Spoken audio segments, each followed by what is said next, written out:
Welcome to my channel. Today we are going to discuss a recent dramatic fall of Indian tycoon Gautam Adani empire, which has seen to drop $20 billion drop in market value following a US fraud charges. This case has significant implications for both Indian economy and the global markets. Let's dive into the details and explore the legal aspects of this high-profile case. Legal analysis. Gautam Adani is one of the richest men of the Asia and has been charged by the US prosecutor with orchestrating $250 million bribery scheme to secure contracts for its renewable energy company. These charges include security frauds and the conspiracy to commit security and wire fraud.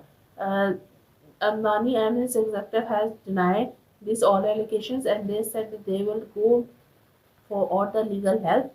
They are calling all these allegations, which meant for to destroy their business related laws, US security fraud laws. These laws governs the prosecution of securities fraud and related to offences in United States.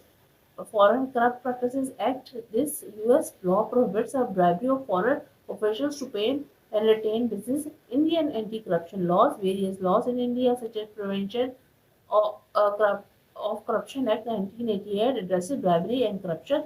Famous case in Iran Scandal 2001, a major corporate fraud case in US has come forward, which put mark on accountability.